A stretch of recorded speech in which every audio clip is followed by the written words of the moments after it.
হে মনের সুখে চালাই গাড়ি গুনগুনায়া গাইছি গানি, হঠাৎ কইরা পুলিশ আইসা বলছে চাচা দাঁড়াই যান, অবৈধ গাড়ি নিয়া হাই রোডে আইছো কেন? বলছি আমি চালাই গাড়ি বাগারপাড়া খাজুরাই, আজকে আমি এই রোডেতে চলে যাইছি বেজুরা। বলছি আমি নতুন আইছি এই রোডেতে চালাই না, আতাউর পুলিশই বলে চাচাই জানো পালাই না। বলছি আমি মিজান স্যার মাফ করে দেন একটা বাড়ি, আমি হলাম বাগারপাড়ার প্যান কোম্পানির ডিএ স্যার।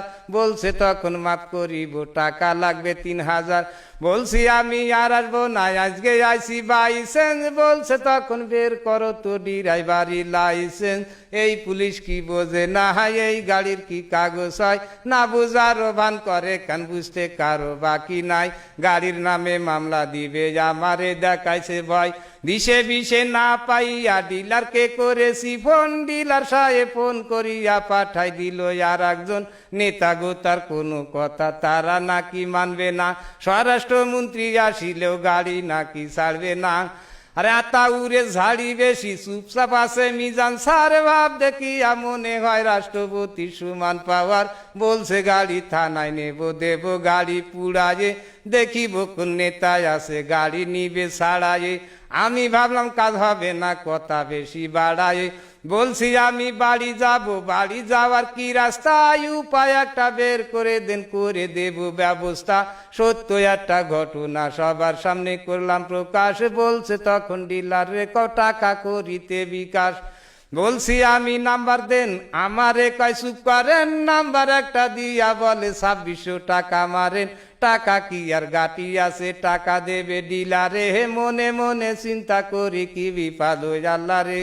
সন্ধ্যার পরে ছাড়লো গাড়ি, গাড়িতে তো আলো নেই, আগের মতো চোখের জ্যোতি তাও তো বেশি ভালো নেই। কি কষ্টে যে আইসি বাড়ি আল্লাহ মাহবুদ সেই জানে, হে গরিবের এই দুঃখের কথা এই দুনিয়ায় কে শোনে।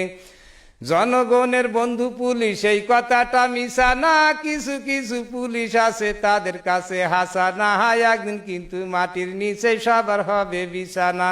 টাকা পেয়ে দেখলাম তাদের মনেতে ভারী ফুর্তি, বউ বাচ্চাদের নিয়ে হয়তো পার্কে যাবে ঘুরতি। একটা কথা স্মরণ রেখো একদিন হবে মূর্তি, আজরাইলের হাতে থেকে রিহাই কেহই পাবো না, টাকা করি নিয়ে কেহই কবরেতে যাব না। আজকে থেকে তওবা করো হারাম টাকা খাবো না।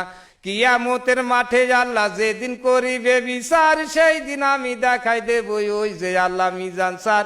এই হলো সেই আতাউর, পালাবি তুই কত দূর, সেদিন তো আর নয়তো দেরি, কয়টা দিন করো সবুর।